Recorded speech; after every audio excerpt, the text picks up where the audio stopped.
हाफिज इब्न हजर हैसमी ने अल-ख़रातुल हसान फ़ी मनाक़िबिन नौमान में लिखा है इमाम अबू हनीफा के लिए कि एक बार एक अजीब किस्सा हो गया।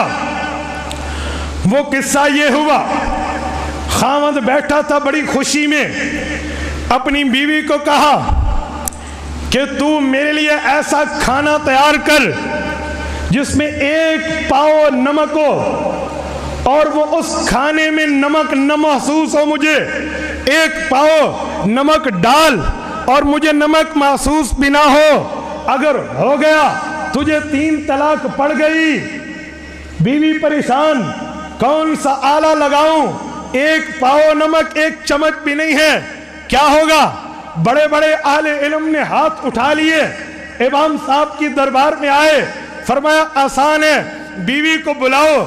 कहा एक हंडिया के ऊपर, हंडिया आग पर चढ़ा दो, उसको पानी से भर दो, उस पानी में कम से कम 1 पाव नमक डाल दो और उसके अंदर उबालने के लिए अंडे को डाल दो। अंडा उबल भी जाएगा, नमक अंडे में भी नहीं जाएगा, ये वो खाना भी खा लेगा, तो बीवी भी बच जाएगी।